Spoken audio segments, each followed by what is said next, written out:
Paul Brown said to me, son, act like you've been there before. And I'm thinking, wait a minute, I just barely got on the field. I hadn't been there before. So I'm glad to be part of that trend. You know, sun's out, guns out. How about Isaac Curtis on one side, Charlie Joyner on the other side? A lot of quarterbacks were very envious that I had those two weapons to throw to. But now, wait a minute. Is it fair that Pat McInally is still the sexiest guy on our team? Is that?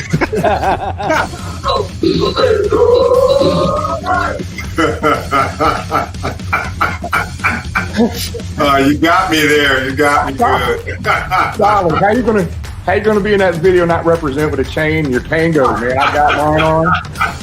I'm ready to go. Oh, that's great. That's priceless. There are two guys that I think it's a travesty that are not in that Hall of Fame. Ken Riley and Ken Anderson. Yeah, sure. Let's put the backdrop on, Jamie. See if Marissa's okay with it. Yeah, I got her backdrop. Starting the Canadian fan club up here for you. That is so funny. My last touchdown, and that's what Joe Burrow's going to end up like if they don't start protecting his ass. It's going to be the next David Klinkler. David Klinkler. There's no Spanish-speaking people here, very few. So we, fast forward, we go to the Super Bowl in Miami, and the word was the Bengals have two big Mexican offensive linemen. They don't know how to speak Spanish. So I got down there and started doing these interviews in Spanish, and they're like, "Wait, we heard you don't speak Spanish."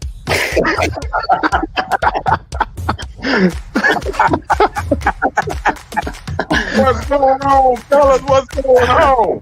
But I got on the plane one day in an all red Suge Knight suit. And boy, Joe Walters and the liner, they destroyed me. I thought for sure I was so clean. I had some gaiters on, all red suit on. I was Suge Knight. They roasted me. The head coach was the pain in the butt. The Jerry Glenn, he would thought he was. If you didn't know who he was, he walked out there like he owned his state. And I always say, if I could get a chance to hit him on the sideline, I would. I'm tackling your ass, Pete. I'm shoestring low on you. But I got to tell you, you have been stepped on, son. You would have had cliques everywhere. Well, I'm proud to be a Bengal. Yes, I'm proud to be a Bengal again. I got nothing from you guys. Welcome, everybody, to another edition of Talking Football with Bengal Jim and Friends, and it's good to be back. We took a week off. James was down fishing for sharks last week, and it's good to be back. But a lot of stuff going on tonight, guys. We've got Brian Bosarge from Deep Fried Draft coming on tonight. He's going to go through a 7-round mock draft with us. A lot of good stuff, man. We had him on last year, and really one of my favorite shows from last year, pre-draft shows from last year. Brian knows his stuff. It's going to be a lot of fun talking to Brian. We'll get to him in a minute. He's already in the waiting room. So we'll get going with him here in a minute. But, James, good to see you back on, bud. Great to be back. Thank you to our resident Canadian, Jamie, for filling in. This is going to be my last show before for the draft. So gentlemen are going to have to hold the fort down. It's going to be nice to go into to Vegas and not have a glaring need that we need to draft. And look forward to talking to Brian about that here in a little bit. So glad to be back. Excited. Wish Jamie was on with us. One of these days we'll get the whole crew, the band, back together for a show. But no, excited for tonight. Glad to be back. And the one thing we want to reiterate tonight is, this is a fan interaction show. So if you have questions for Brian about the draft, be sure to put them up there on the screen, and we'll get those on to Brian and let him answer your questions. Tom? Excited to have Brian on. He's sort of jumped. We were teasing him, or at least I was, not too long ago before we went on. He's gone from just his own website, Deep Fried Draft, to Draft Countdown, which is one of the oldest on the net, oldest sites that covered the draft. They've done a great job forever, and he's now a big part of it, and really their senior forecaster. So he's very well versed as to what is going on with the Bengals, what they need, what they're looking at, who they were looking at the Senior Bowl. So nobody I'd rather have on this time of year. He's the man. Yep. Well, guys, thanks everybody for being here with us tonight. Going to be a lot of fun. Love talking draft. We're draft geeks on here. I know Tom is. I've known Tom for a long, long time, and we've been talking draft stuff since late 90s, Tom and I. So if you're watching on YouTube right now, make sure you hit subscribe, hit that subscribe button. Make sure you subscribe on YouTube and follow us there. That following has gotten really big for us. We know Twitter and Facebook has gotten really big, but the YouTube stuff, we got a lot of stuff planned for our YouTube channel coming up this year. Also, want to give everybody a heads up. Next week, Easter, obviously, we're not going to be here next week celebrating Easter with a family, friends and family. So no show next week, but the week after, the 24th, we have Dave Lapham joining us, which is the Sunday before the draft. So we've got first dibs on Lap talking the draft here, the week of the draft. So looking forward to that. A couple things I want to hit on. I want to say, first of all, I want to say congratulations, and if I can pull this picture up here pretty quickly. Congratulations to Tony the Tiger, man. That was Tony. Actually, that was him and I this morning in Portsmouth, Ohio, right there, Municipal Stadium, where the old Portsmouth Spartans used to play, which are now the Detroit Lions. But Tony was given a draft card by the Pro Football Ultimate Fans Association, and it was accepted. We just found out this past week, and he will be going up to Canton with us here for his induction into the Pro Football Ultimate Fans Association. So, Tony, congratulations, brother. There's nobody that fits that mission statement better than you, buddy. So it's a really, really cool organization. And Tony, I know, has been wanting to be part of this, and it's about time. He's definitely in, and it's going to be a fun time with him up in Canton. Let's talk about actually the 24th. Our next show that morning, that afternoon, we have a 5K. So it's the Sergeant Dell, our buddy Dell Hall. Sergeant Dell's Brewery 5K. He's in the middle of his beer fast right now. So we have been working hand in hand with Dell on this thing. It's going to be a 5K on the Purple People Bridge right on the river there. It's 14 laps back and forth on the Purple Bridge. All the proceeds benefit the Ken Anderson Alliance. Make sure you check the links, and I'll try to share a link here in the chat area with you. If you want to attend this, please make sure that you the links in the chat area right now. Make sure you actually donate any dollar amount. It doesn't matter what it is. Donate some dollar amount. That will get you registered for the 5K. But it's gonna be a lot of fun. We've got a lot of breweries lined up, a lot of booths and tents set up on the bridge. We've got a DJ. We've got a tailgate set up on the bridge. We're going to be having a post 5K event after that right there on the levee. It starts at 12 noon. And it's going to be a lot of fun. So we'd love to see you down there. I think we already have maybe 30, just from our tailgate alone, 30 people from our tailgate going to be there. And I think the crowd's going to be, we're just going to be several hundred people down there on the bridge, walking back and forth, having fun with that, supporting the Ken Anderson Alliance. So make sure you register, make sure you donate, and make sure you get your name registered for the event that day as well. Guys, let's talk a little bit, and I don't want to get into a ton of detail, but some big news. The Bengals have been catching a lot of heat for a lot of years because they haven't had a indoor practice facility. Not that it mattered. You go to the Super Bowl this year without the practice facility, but here's a architectural rendition of that practice bubble and the location. I know there's so many parking spaces there, but it's right between those bridges, pretty close to PBS and the rest of the practice facilities. But Tom, I know this is something we've been talking about since the 90s. They've been talking about it. I think, more than anything, how many times a year they use it is really an unknown and at the mercy of Mother Nature. But I think from anything else, it's probably more important to free agents looking at the Bengals. I think the big statement here comes from management and ownership, which is no matter how much it's used, no matter what the cost, they will chase that slight percentage to increase the chance of winning a game and winning a big game. Heck, we all know in February we came one snap away from winning the Super Bowl, depending on your outlook, either a really bad call at one end of the field or another second and a half of pass blocking at the other, and the Bengals win the Super Bowl. But it just shows, again, the commitment to winning that ownership and management has to go ahead and go forward with this. And I really hope all those that have in the national media that give the Bengals so much grief are going to, throw a ticker tape parade for them. With as much grief as they've given them, they certainly deserve it. Yeah, Greg, great point. This could be the Pat McAfee practice bubble here in Cincinnati, really, at the end of the day. As much shit is Pat McAfee's giving the organization about that. Can we use that word right now, James? Is it past 9 o'clock? No. I was thinking they're just going to call it the Carrier Dome South, and it'll mirror what that glorious facility we have in Syracuse. But, anyways.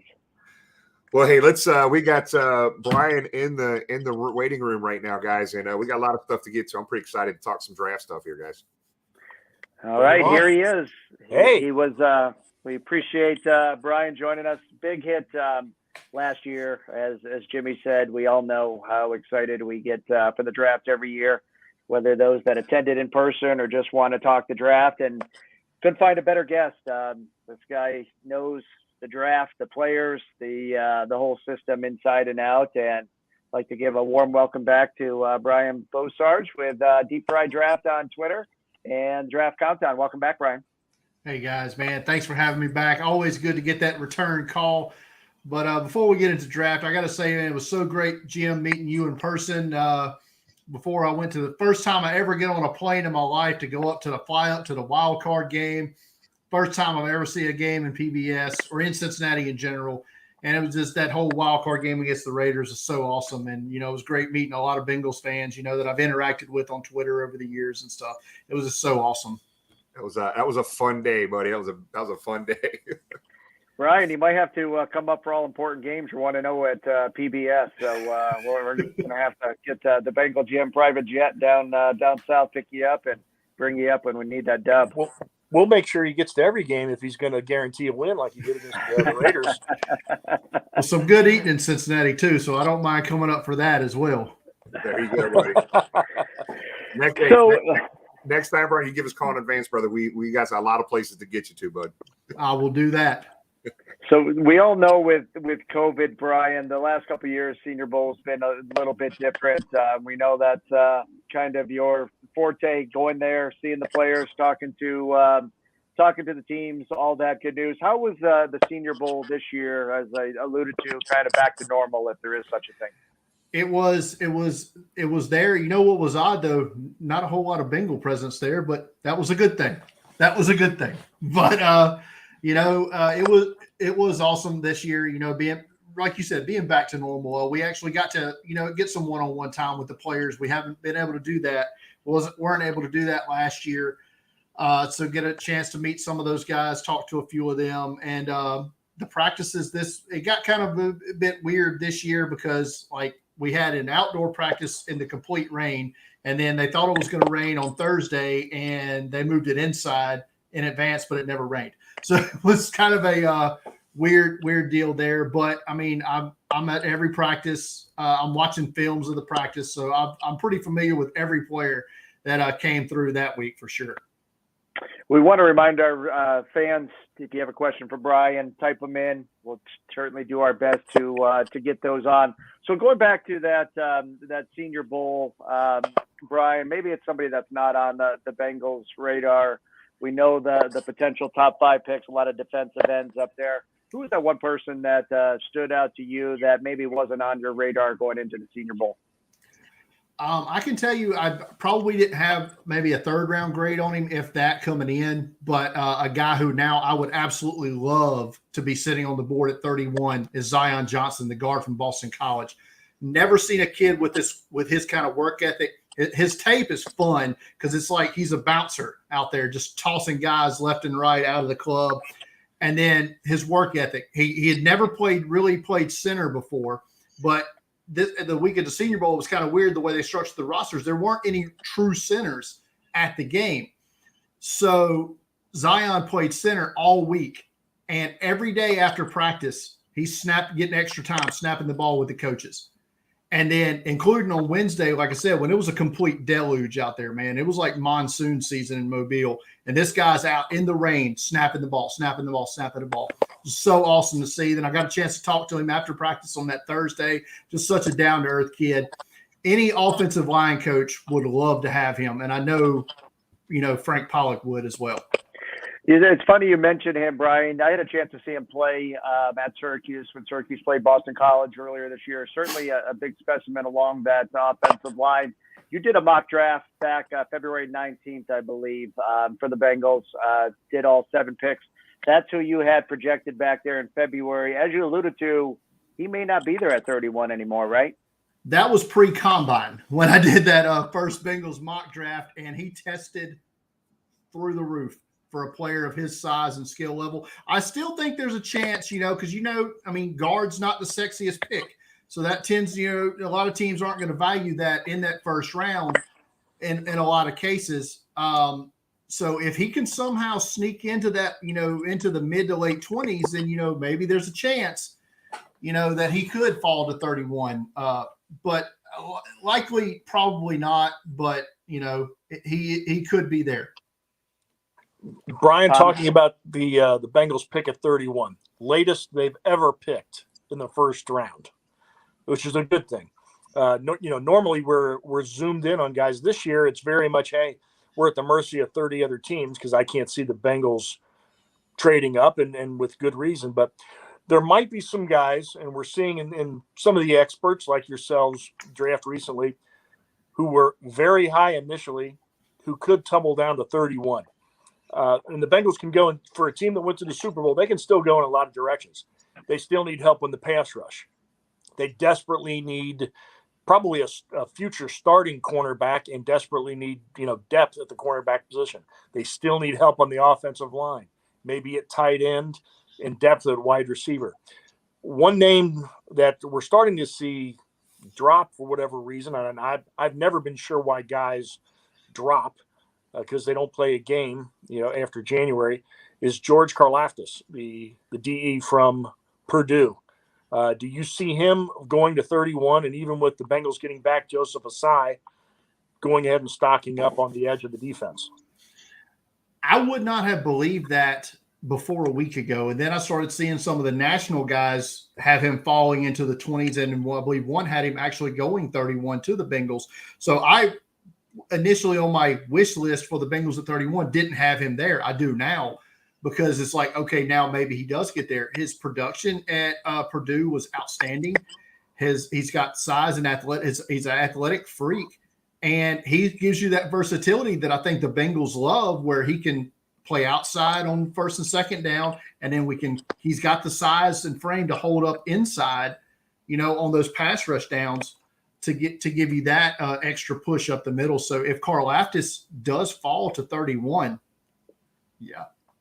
The thing that I found interesting, particularly about him, was one of your predecessors. He was a legend here in Cincinnati. Was Jerry Jones, not the guy from Dallas, but of the draft store list.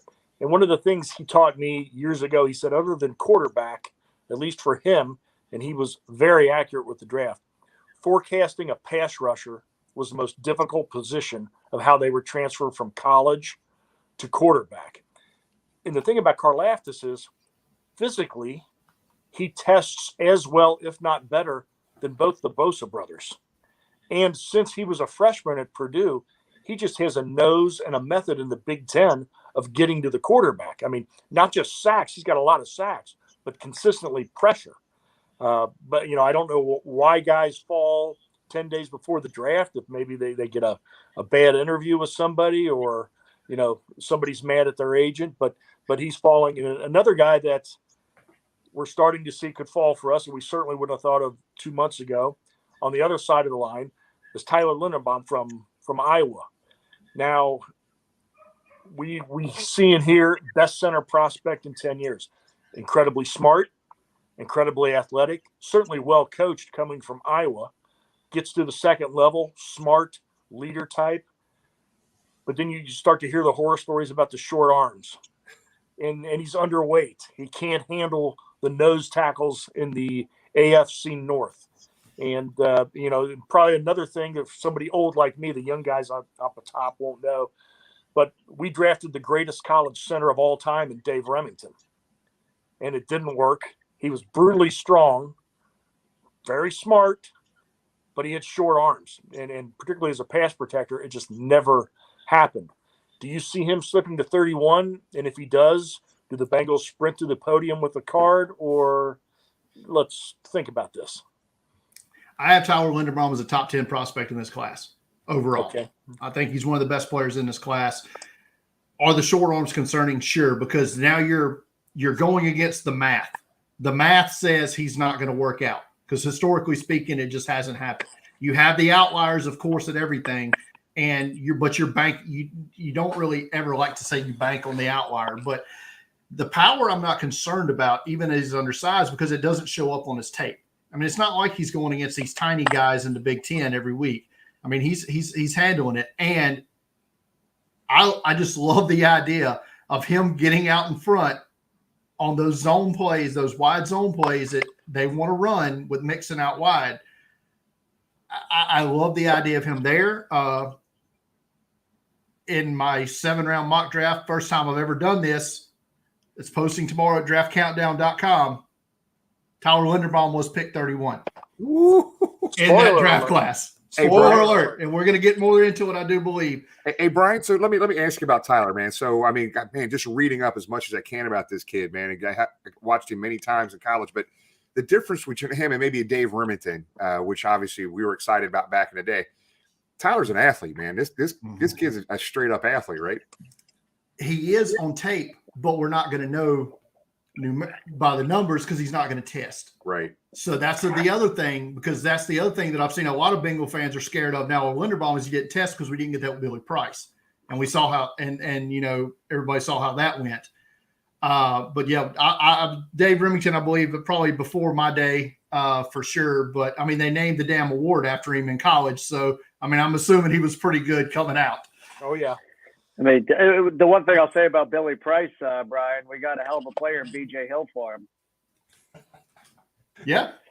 Just kidding. No, although we'd love to have that first round draft pick back. Going back to that 31 and our pick in the first round, I think we've all played on the draft simulators on the internet, gone through some of the ones that I've done lately. It's been scary. Karlaitis wasn't there. Linderbaum wasn't there. Zion Johnson wasn't there. There really wasn't anybody that piqued my interest. Do you think there's a chance that we could trade out of that 31 spot, especially maybe somebody wants to come up and get a QB, which definitely showed a lot available there at that 31 pick? I have a wish list of 5 players I want to be on the board at 31. We've talked about Linderbaum. We've talked about Zion Johnson. We've talked about George Karlaftis. The other is a cornerback, Kyer Elam from Florida. I love his game. The 5th player I'd love to see on the board for the Bengals is Malik Willis. Not because obviously the Bengals would draft Malik Willis, but because Malik Willis fetches the biggest price in the move down out of the first round. If you're someone like Atlanta or Washington or somebody like that you're only going to drop 8 to 10 spots into that second round, you're going to get the biggest return if it's for someone like Willis that they're coming up to get. So that's kind of, if the other, like the players you want are gone, to me, someone like Malik Willis still being on the board is the absolute, best thing for the Bengals.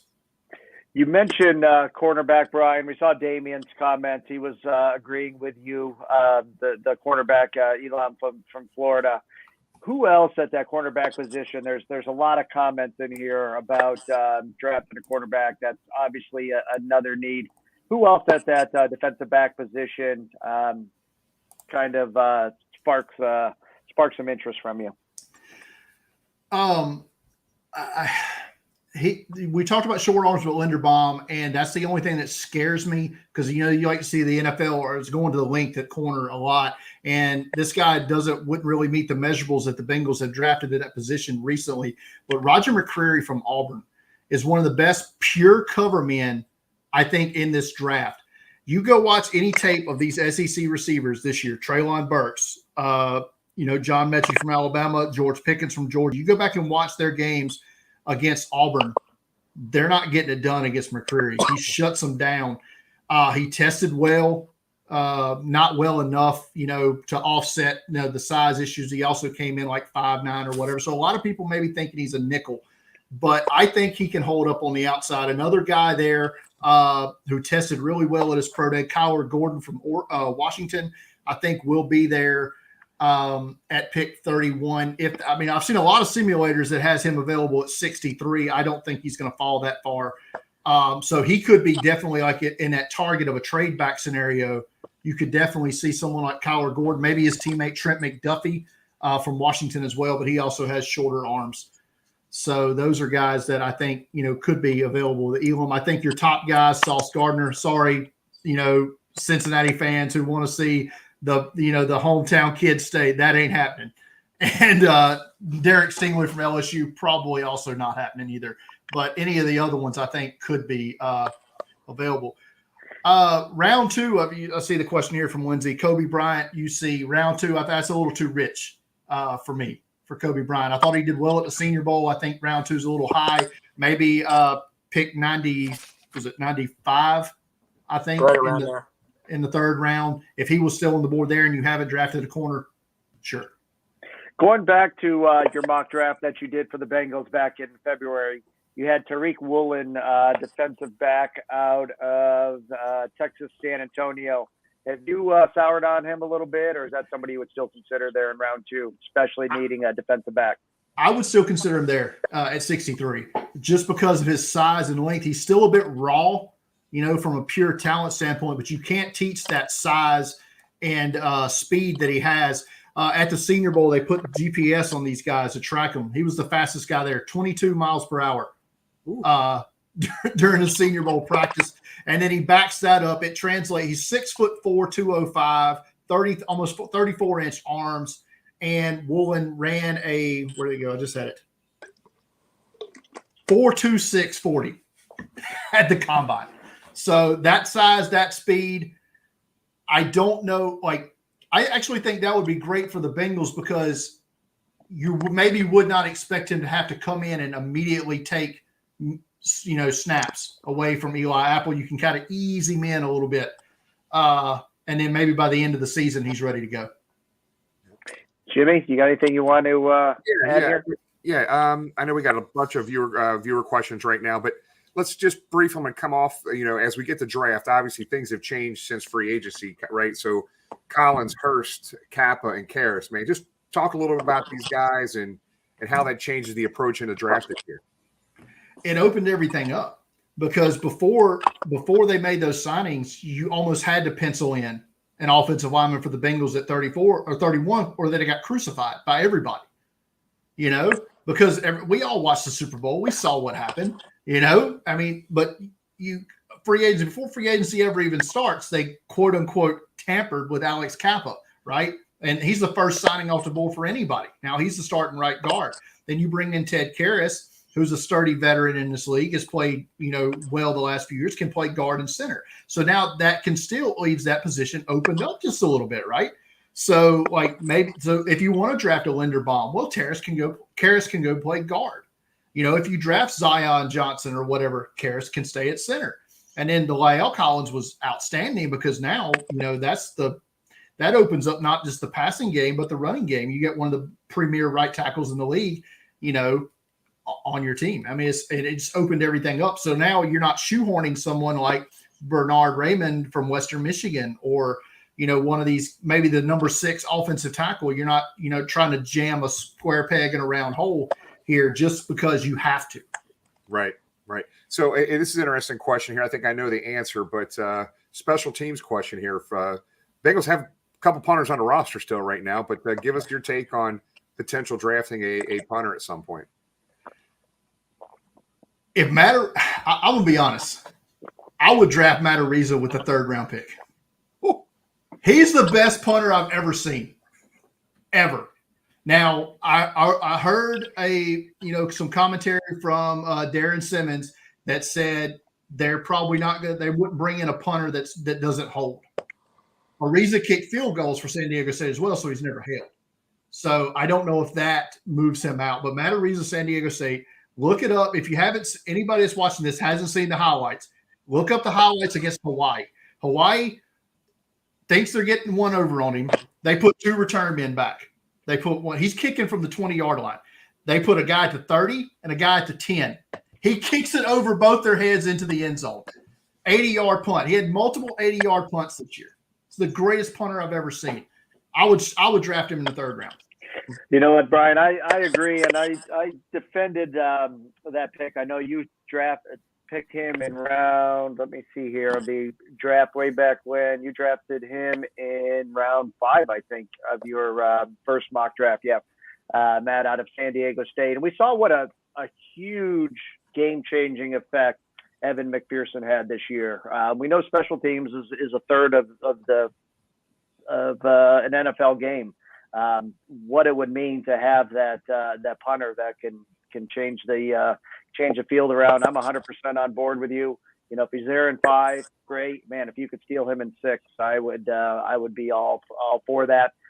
We all love Kevin Huber here, the local kid. I think his time's come and gone. For whatever reason, they've kept Drew Chrisman on the roster here.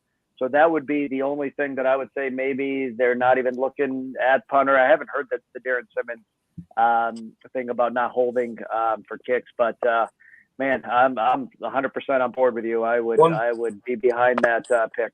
One thing about that, James, is Drew Chrisman held at Ohio State, and until he got hurt last camp, there were some of the local writers were musing every day that we don't know how long this will last. We don't know what it means, but Drew Chrisman's out kicking Kevin Huber, every day. Now, he did get hurt early in camp. That was just for a few days, but he does hold, and the Bengals went out of their way to do everything they could to keep him around and get him on the postseason roster. So, my guess is that, he gets the first look, and, we'll go from there. And Brian, one other thing, the Bengals have been linked to certain players, either watching them a lot at the Senior Bowl, scouting them. They seem to have a pipeline in Georgia. And one lineman that they have been looking at a lot is a guy that can play 4 different positions, Jamari Sawyer. Do you have any thoughts on him? Do you think of him as a good fit here? Yeah, I have I believe like a 3rd round grade on Sawyer. And if he were, if they had not addressed that position, so heavily, and I don't think he's a game changer there. I don't think at the position I would be comfortable drafting him. I don't know that I wouldn't just give Jackson Carman the first shot at left guard, which is where you would be drafting him to play. I think he's a great utility player. Like you said, he could play tackle in a pinch. That's what he played at Georgia. I don't think that's what he's going to play in the NFL. I think he's going to play guard. He was solid at the Senior Bowl, not overwhelming, but I do think he's a solid tester, and I think he's going to be a very, very valuable player in the NFL for someone. I just don't think at the position that he's going to come off the board, he would be that advantageous for Cincinnati. Yeah. Going back to Jackson Carman, I think I remember sending you a message at the draft. You weren't high on that pick last year, if I'm not mistaken. Do you think what we saw this past year was injury, or did you see this year what you saw in tape last year leading up to the draft? In multiple ways. One, he played left tackle at Clemson, and the Bengals brought him in to play right guard. So immediately he's out of his comfort zone 100%. And when you're an immature kid, which obviously from all the reports where he showed up overweight and everything, wasn't ready to be a professional at the time. I believe I had him as my number 99 overall prospect. Bengals drafted him in the 40s, whatever. Teams reach all the time. It's the fact of who they took him over that I still to this day can't get over. Creed Humphrey was my number 14 overall player in last year's draft class. He goes to Kansas City at 63, and he's one of the best centers, if not the best center already in the NFL. That bothers me.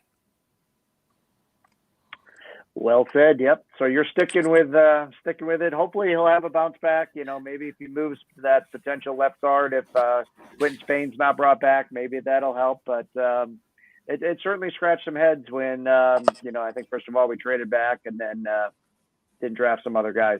Jimmy? Yeah, the other thing, too, with Jackson, obviously I'm not ready to give up on the kid, right? We can't. He's on the squad now. But he also, if I'm not mistaken, had some he was playing injured, if I remember correctly. I think he had some disc issues that he was getting through, too. So, who knows? Hopefully he can step up here, man. Hopefully like Jimmy said, a year of maturity and a year in the offseason of being able to work out properly and being 100% and being back on the left side, I think is going to be immeasurable and help protect Joe Burrow and open holes for Joe Mixon. Brian, I'm going to get off subject here, the draft, just for a second, because our guy Jesse Bates here, man. Just what do you just get your take on this right now? I hate going in the way he handled it last year, not getting the extended deal, and maybe I felt he probably didn't handle it appropriately early in the year. Came on late in the year in the playoffs, played outstanding, but now his agent's in his head again here, and got a huge whatever it was, $15 million 1 year tag. But talk a little bit about Jesse. He seems to be hung up on the guaranteed money thing, and that seems to always come up with Bengals and the Bengals and free agency. If I'm not mistaken, he has the same agent that is Deshaun Watson's agent, if I'm not mistaken. And you just seen the guaranteed, the all guaranteed deal that Watson got. So that's going to be a big hang up. I would love to see them get a deal done, and that's why I'm not ruling out safety at 31 either if they can't, for two reasons. And you talked about the pipeline to Georgia. Lewis Seen, there we go. I was just fixing to bring freak athlete, was one of the best players on the field during the national championship game against Alabama. Go back and watch that if you haven't. He was an outstanding player in that game. And if they take, like if Lewis Seen was to come off, they were to take him at 31, I would be good with it. But then you have to think, okay, you can still get a deal done with Bates. You don't stop working on that just because you drafted Lewis Seen. Then you're replacing Von Bell, who is a free agent. Maybe you don't pay Von Bell as well as he's played the last couple of seasons. But if you're paying Bates all that money, you've got a cheaper, guy with Seen that it offsets the rest of the payroll, so to speak, because the rest of the payroll, especially on offense, is about to get heavy. A lot of Scrooge McDuck gold bin diving coming up for a couple of those Bengal offensive players in the next couple of years. But that, I think safety is a real option at 31, and I hope a deal gets done with Bates because he's one of the best young safeties in the league. Yep. Well, hey, before we get into the 7 round, because I would like to close with the 7 rounds. James, Tom, you guys had anything else? I know we got a lot of stuff in the chat area here, but yeah, I do. And we saw how crazy this offseason's been. I think if you look at this offseason, it hasn't compared to anything in the past, whether it's been the trades, the franchise names moving around, stupid money being thrown out. Do you expect more of that craziness on draft night where we've already seen the Saints-Eagles trade? Do you see some more teams moving up, whether it's for a quarterback or that one player that they like, to kind of carry on the theme of the offseason? I always expect chaos on draft night. It's part of the reason that I love it, started following it for years. But I don't have the history, so I'm just going to say this is fact because I'm not going to look it up to see if it is or not. But there's already 11 draft spots that have changed hands, from their original owners in the first round of this draft before the draft ever starts. I don't know that that's ever happened. It doesn't feel like it has anyway. So, I think we're going to at least see probably 3 to 4 more trades, on the clock trades during the draft, as you generally always see. It feels like it's always a minimum of 4. So, I expect pure craziness again. And along those lines, correct me if I'm wrong, I believe there was 8 teams that have at least 2 picks. I don't think that's something we've seen ever in the NFL draft, especially going into just a couple weeks before. There are only 11 teams in the AFC that have a first-round pick. Only 12 teams in the NFC. So there's 9 teams that don't have a first-round pick. Okay. All right. All righty. Brian, one of the things you'd mentioned about some of the craziness, you talk to scouts, you talk to agents. What did they think about the team up on Lake Erie throwing that kind of money out at Deshaun Watson, looking at the problems that he has that probably won't be settled by the time the season starts? And do you look for him to face some sort of a suspension?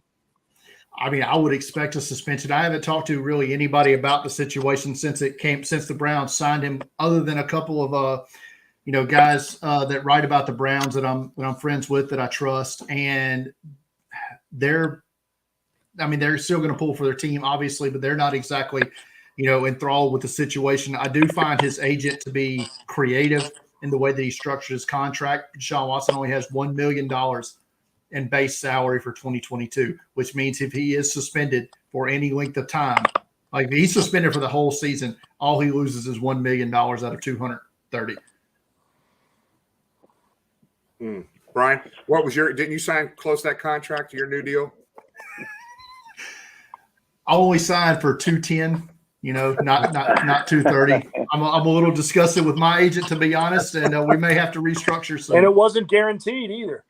All right. Let's get into this. So everybody that's watching right now, Brian has agreed to do a 7-round mock draft. We'll let kind of Brian go at his pace, but go ahead right now and type in what you think, what players we're going to get in whatever round, and we'll try to pop some of these things up. But Brian, go ahead and walk us through your 7th-round mock draft and give us a little insight on each one of these guys. Okay, so this is definitely spoiler alert because the full thing's not going live until 8 a.m. Central tomorrow morning, but I'm going to give you all 8 Cincinnati Bengals picks as I saw them today.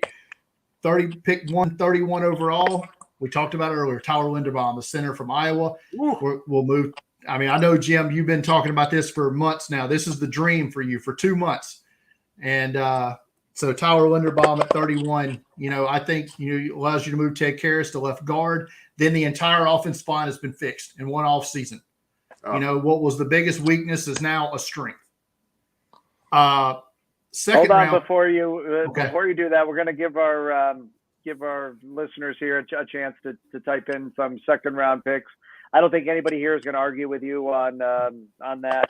That's the need. I like the flexibility that we have, but if he falls, I think there'll be a lot of smiles on Cincinnati Bengals fans' faces if he drops to 31. No doubt. Okay, let's go to round 2. Round 2, I have them selecting. I call him an edge rusher, but I think he's more of a combo defensive lineman. Logan Hall from Houston, 6'6", 283 pounds, 32-inch arms, ran a 4.88 40. But his shuttle times outstanding, 4.44 in 20 shuttle, 7.25 in the 3-cone. Tested with a near 94% athletic percentile for Logan Hall. He's, like I said earlier, a guy that can, you're going to have out there on defensive end on 1st and 2nd down, and then pass downs, you're going to kick him inside and assault some of those guards away. Teams were assaulting our guards all season long. Brian, something I saw interesting about him, and of course, so much of it, on the internet, you have to take it with a grain of salt. But someone quoted a former Jets scout who was scouting him as saying he's a future, on his board as he ranks talent, he's a future Pro Bowler. And, the type of guy that can give matchup nightmares to offensive lines. And just like you said, because of that versatility, being outside on 1st and 2nd down, kicking inside on 3rd down. And I believe he's 6'6", is he not? Yes. Yeah. He's he popped off the tape last year when I was studying his teammate Peyton Turner, who I had as the 9th overall player last year, ended up going late in the 1st round to the Saints. Didn't have the best rookie season, but I think he's going to, he's still got time to, get that going. But Logan Hall popped on the tape then, had looked good at the Senior Bowl as well this year. So he could have been one of the guys that the one lone Bengal representative that I saw down there was looking at during the Senior Bowl. So we go offensive line round 1, defensive line round 2. Who's your pick in round 3? We got to get a tight end, right? CJ Uzomah, took the bag, as they say, brought in Hayden Hurst, but on essentially what's a 1-year deal. And look, I'm a Gamecock too, through and through. You can see cocky in the helmet behind me there. So I love Hayden Hurst. He hasn't been the best player in the NFL. Can he turn around? But I think he's going to be more of a flex tight end for the Bengals. So they still need that guy that can be the all-around guy in line. So that brings me to Daniel Bellinger, tight end from San Diego State, 6'5", 253. Didn't give a whole lot of production in San Diego State because they don't throw the ball. They're a run-first offense, but he's an inline guy. I know he can block, just because of the offense they run there, but tested. He would be one of the more athletic players that the Bengals have ever drafted at tight end. If they draft someone like Bellinger, 4'6", 340, tremendous vertical, and also good in the agility drills as well. 96th percentile athlete was Daniel Bellinger. Our buddy Mon, our resident expert from Florida, agrees with you on the tight end pick, but he selects Rucker. What do you think about him? I think Rucker has a chance to be a better pro than he was a collegiate. He's another guy that didn't get the ball thrown his way a lot. And why would you when you had the receivers that Ohio State have had at their disposal for the last 3 years? got hurt during the last day of practice during the second day of practice at the Senior Bowl, and apparently that injury was more than they were leading on at that point in time. He has not tested and will not test, and so I don't know the extent of the foot injury, but he may end up having to have surgery on it, so I think that's going to push him into day 3. For the Bengals fans that say, hey, we got Joe Burrow, we got Jamar Chase, we got T. Higgins, we got Tyler Boyd, we got Joe Mixon, we have Chris Evans, tight end may be a need that we don't have to go after, especially this early in the draft. What would your response be to them, Brian? Can you have enough weapons? I mean, let's say this. How many times did you see Joe Burrow get pressured almost immediately and not have a hot to go to? Wouldn't it be nice to have that tight end sitting there 2 or 3 yards right there just for the easy grab? I mean, I think is it a high priority need? No, but I don't think you can have enough athletic players on the field at any one time. Yeah, Brian, I think I agree with you on that, buddy. I just, CJ had his best year ever this past year, and that was the main reason why, man. So it's important to have somebody, and I'm really hoping, going back to Hurst, a way more athletic tight end than CJ was, and I'm hoping that maybe a change of scenery really puts him in a good spot with us. You know, Jimmy, building on that, something I read today that I was a little surprised. Joe Burrow only threw to CJ when he was contested 10 times all season. I mean, to your tight end, who's always got somebody around him, only 10 times, and evidently the average is pushing 30 for that position. So, yeah, they do need a tight end that can get some separation and a little bit of athleticism. So moving on to round 4, we'll be conscious of everybody's time here. If your trend continues, you are going to pick a defensive player. Our buddy Damien says we need a defensive back in round 4. Our buddy Mon has us picking Donovan West, who I believe is the center out of Arizona State. What direction does Brian go as Bengals GM here in round 4? Well, we are going to go for a corner, but we're going to take a red shirt. I'm going to take a risk here based off some comments I heard Darren Simmons say, and we have to get better in the punt return game. So, guy named from Houston, Marcus Jones. He's a 5'8", 190-pound corner, but the dude is a bulldog. Like he's an outside corner at Houston. He's not a nickel, but he can play nickel, in the future. But let's look at his return ability here. 6 career kickoff returns for touchdown at Houston. 3 career punt returns. As a junior, averaged 20 yards a punt return, averaged 34 yards a kick return this year at Houston. Was going to play at the Senior Bowl, but shoulder injury, did not play. Turns out he had both shoulders hurt. So he had double shoulder surgery. So he wasn't even able to get his wingspan checked at the combine as he had just had the double shoulder surgery. But he's going to be a fast guy when he's able to play. It's just, when is he able to play? I'm willing to take that chance on a guy that can have game-changing ability at the special teams level. So if he wasn't hurt, Brian, and can you repeat his name again for us? Marcus Jones. What round would we see Marcus drafted and saying he was 100% healthy? I had him as my number 8 corner before the injury. I thought he was a late second, early third round pick. I think being able to get him in the 4th, maybe even the 5th round, because of the injury, I'm willing to take that flyer. All righty. So we go offense, defense. Round number 5, we sticking with the trend in offense? No, we're going to go back to defense here, and we're going to draft another corner because I feel like we're going to need a couple. And with this case, I want to go to the opposite of Marcus Jones. And I love Sterling Weatherford, by the way, Mon's suggestion there. But let's get Washington State corner Jalen Watson, former JUCO player, transfers into Wazoo. They're 6'2", 32.5-inch arms, 4'5", 40, 38-inch vertical leap, 11-foot broad jump, 91% athlete. This is the guy that he's your outside corner. Like we drafted Jones to probably play nickel and return kicks. You're drafting Watson here to be that outside corner behind Eli Apple for a year, and then you hope that you can develop him. But you're drafting in the 5th round. If you get anything at all, great. But Darius Phillips, I believe, was a 5th round pick a few years ago, and played some serious snaps here and played well at times. So that's kind of what you're hoping for with anybody you draft this late.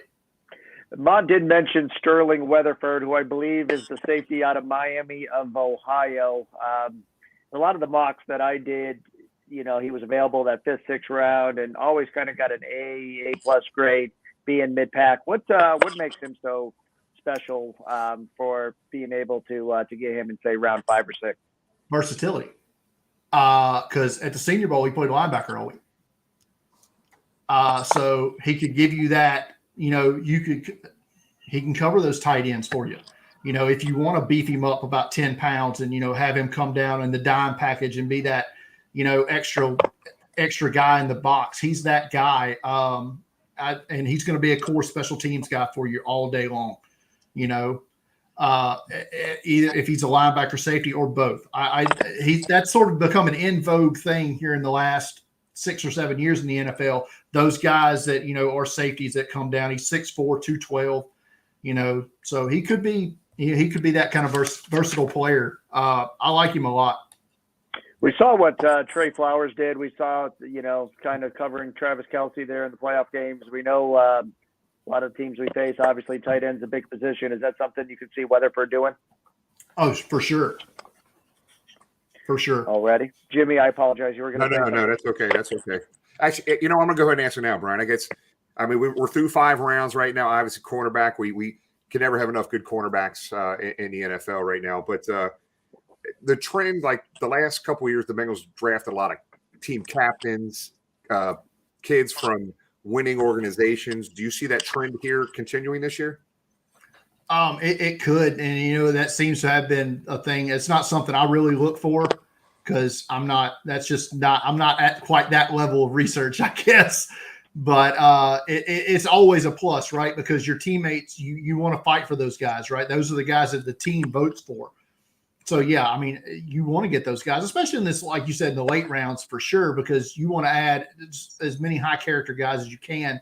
They're going to make an impact in the special teams room, because essentially when you start drafting these guys 5th, 6th, 7th round, if they're not playing special teams, they're not making the team. So, all right, round 6. If obviously none of us on the screen know who you took, was the punter out of San Diego State available to us in round 6, or was he off the board? Oh no, he went off the board to that in my draft. Spoiler alert to the team up north. No. Sorry. I didn't want to, but it just kind of worked out that way because they do need a punter. And in the 4th round, he was still on the board. He's not going to like that cold coming off of Lake Erie. He's the muck and the mud and the people. And no, he will not be happy up there. So, best luck to him. But that'll be the last we hear of him. Poor guy. Okay. So you had him going in round 4. So our hearts are crushed. So he's not available. So who do you got in round 6, Brian? All right, round 6, we're going to address the safety position. We haven't done it yet. So we're going to go with a 4-year player, a former corner at Oregon, made the move to safety, Verone McKinley III. Ball skills are what you're going to get with this guy. A little undersized, maybe, but 6 interceptions as a senior this year, 4 interceptions as a sophomore, 11 career picks, and 6 passes defense this year and a forced fumble. Always around the ball. So that's kind of if I'm taking a flyer on a safety this late, like I said, I feel like he's going to contribute well on special teams, and I want to get a guy who's in that preseason, where you get a chance to stick out. I want a guy like that who's going to make plays on the ball, and get those DB coaches' attention. And so before we get to the next pick, I think it's interesting. I don't know why it just stuck out to me.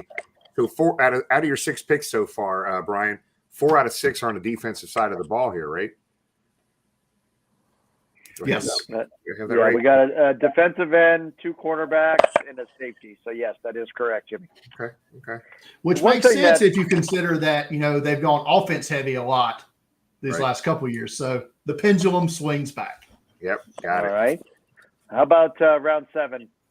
All right. So we're going to take another flyer here on a special teams guy that probably going to end up on the practice squad because they went heavy at linebacker a couple of seasons ago, and all of them are still on the roster. But I like the production. I like the athletic profile of Micah McFadden from Indiana, the linebacker here. Yeah.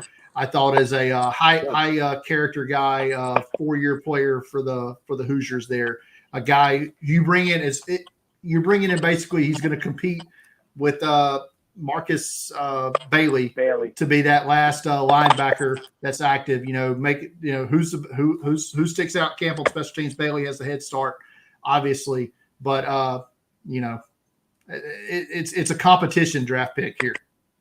So McFadden got hurt though at some point during the season, didn't he? Yes, I believe so. So I think they were playing UC, and I was watching that game, and he was just killing UC. I mean, UC was having all kinds of problems. He gets hurt, and all of a sudden UC starts moving the ball. But man, I tell you what, man, I'd be happy with McFadden at 7 for sure. A 94% athlete McFadden was at his pro day. Wow. Yeah. All right. Go ahead, Jimmy. No. I just any surprises here to you, Tom? You know what? I think he's got a great point, and that is that the defense needs an infusion of youth and depth, and a draft like this does it.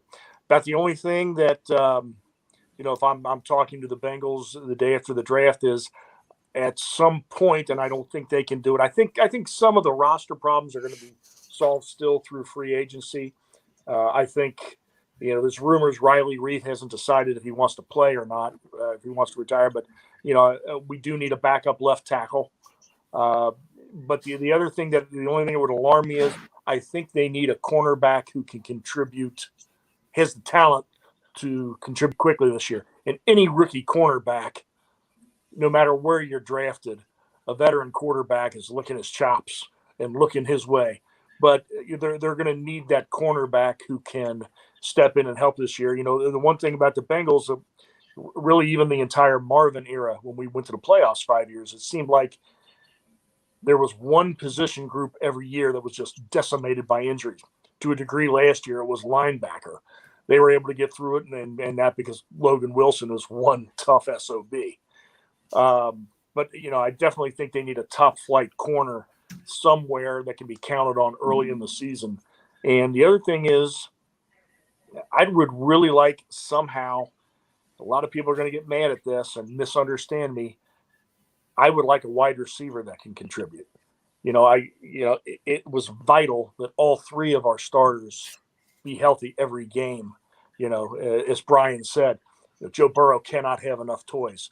And, if there's one position that the defense doesn't have to worry about, makes it harder for the other guys to get open.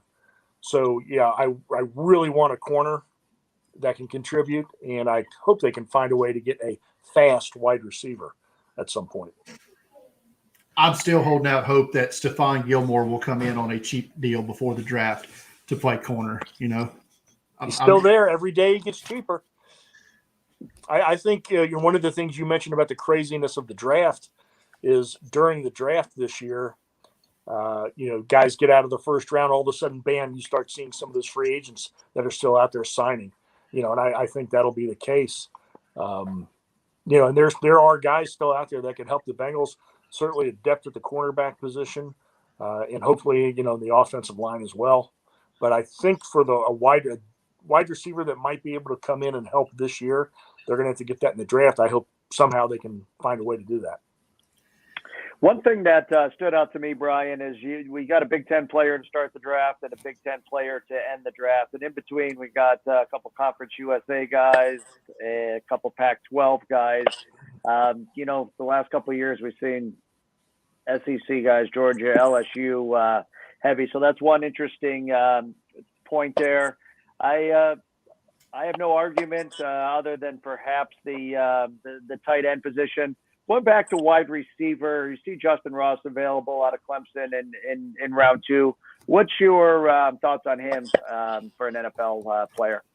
I'm out on Justin Ross for multiple reasons. One, he had a neck injury a few seasons ago that he did come back from. And to me, anytime you sustain a major neck injury, that worries me as far as long-term, health goes.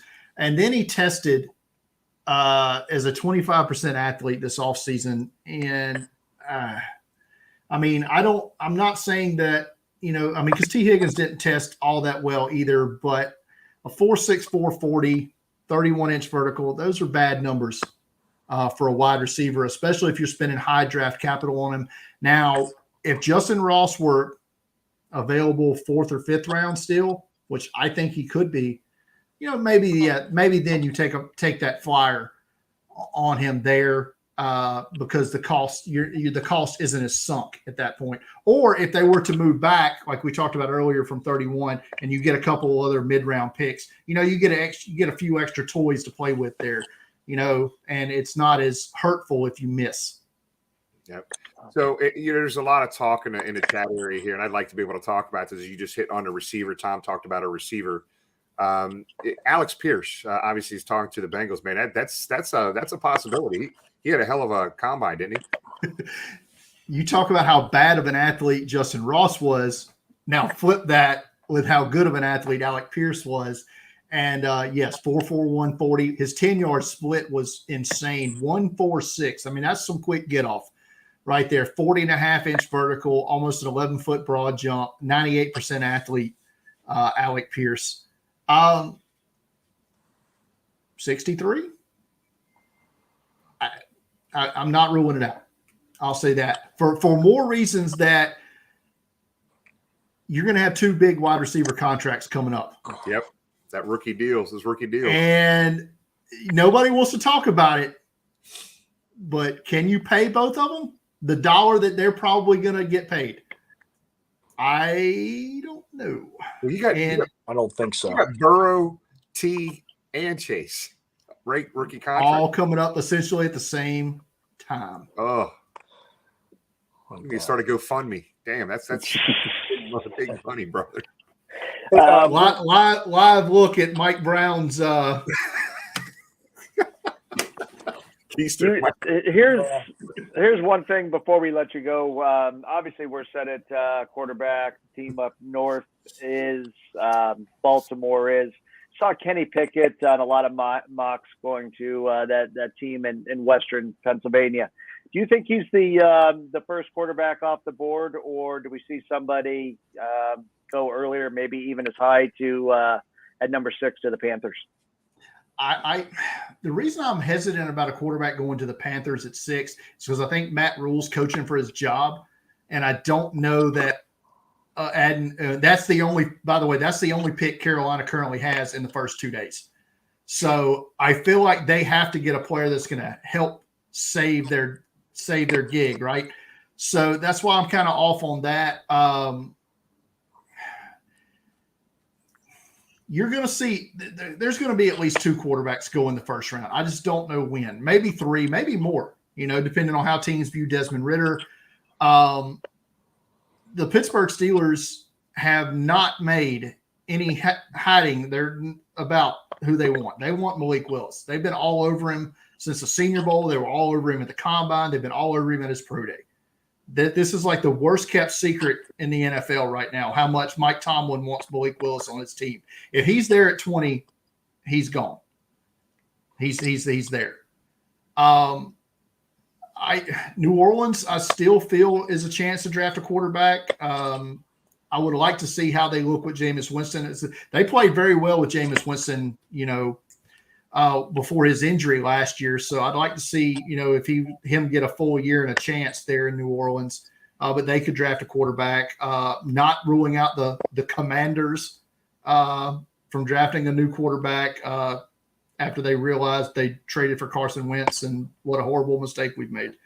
So there are teams that, you could see it. There's a lot of noise about Malik Willis, number 2 to Detroit. I reached out to some Detroit Lion guys that I'm friendly with, and they all replied me back, not a chance. No way. Brian, two. Brian, two quick things before we let you go. One is you'd mentioned Roger McCreary, the cornerback from Auburn, who, I've seen him as high as 21 going to the Patriots. I've seen him as low as the third round, and there's the height, there's the short arms. One thing that Bengal fans took great note of, he shut a guy down completely one game named Jamar Chase, probably Jamar's worst game in college. So, if that means anything, but certainly good. And this other question, I got a text from a friend who I guess was uncomfortable asking this, and the friend wanted to, you see any Syracuse players getting drafted this year? I didn't ask that. And no, we don't even talk about I got the same text. But thank you, Jimmy. James, here to ask. No. But Sean Tucker is on his Heisman watch list at running back for this year. But that's about the only thing Brian's going to watch next year for the Orange. Next year, not this. That's right. Smart ass. Brian, I just want to let you know, brother. I'm sorry.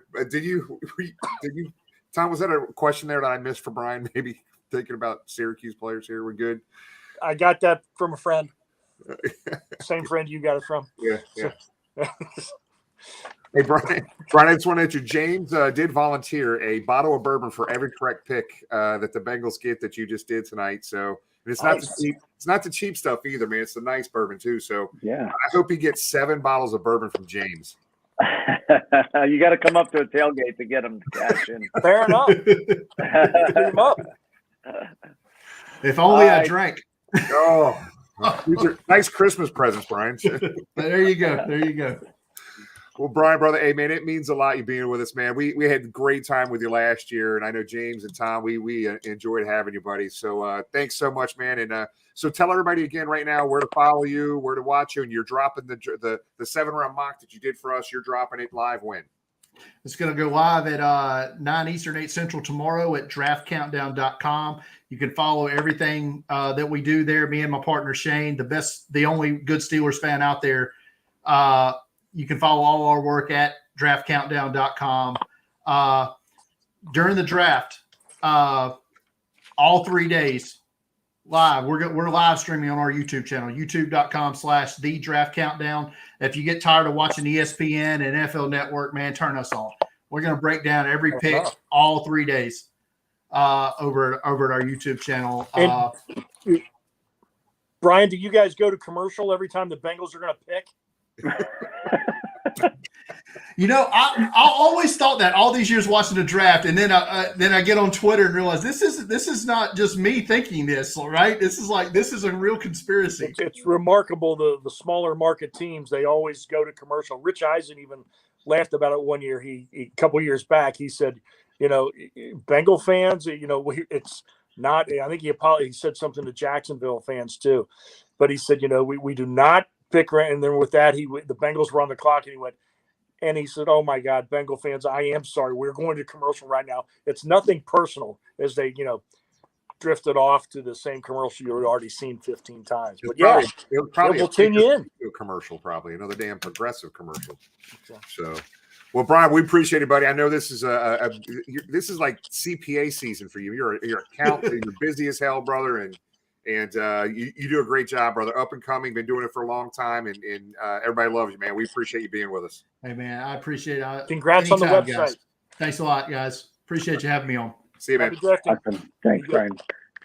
Look forward to seeing Brian when we visit New Orleans. Had a little discussion about that before we went live there. So hopefully that game in New Orleans won't get flexed or moved across the pond, and we'll be able to see Brian down in New Orleans for that game. But always a great guest, and then thank you for him sharing that 7-round mock draft ahead of their announcement tomorrow. So very generous of him, and just always a highlight to have him on and talk the draft.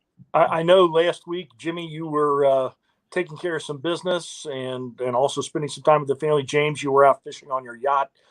But did you guys watch last week's show?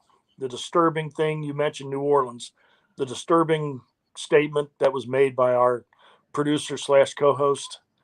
Whoa, I might have missed this. I did listen to it and I watched it. Jamie said that if he is going to the Bengals game if they do play in New Orleans this year, and he was going to need beads to keep his shirt on. Oh, geez. So my son and I were planning on going down. We love Cajun food and would love to visit, but I'm not going now. Oh, he's not even here to defend himself. He's losing his mind. He's losing his mind not being down here with us. Come on, we got to get him down here. He's been working too hard. We miss him. So, but he'll be back, in earnest. Hopefully, starting next week. Yep. Well, let's go ahead and close it out here. I'll go ahead and close it out here, guys. So, just real quick, don't forget the Sergeant Dell's 5K on the Purple Bridge that we're working with Dell on. Make sure you get on that link. There's a bunch of teams in there. Make sure you sign up for Bengal Jim and Friends team. Donate any dollar. It could be $1. It doesn't matter. That's the only way we can track the people that are coming. I think we're up to over $7,000 right now. Every bit of the proceeds benefit the Ken Anderson Alliance. So it's going to be a really fun time on the Purple Bridge there. We got some things we're doing post event as well. And next, guys, we're off next week, and we come back on the 24th that night, and we have Dave Lapham. So it's going to be a fun time, guys. So we appreciate it. Thanks, everybody, for being with us. We will see you in 2 weeks. Have a great Easter next week, everybody. Hoo day. Happy Easter. Hoo day.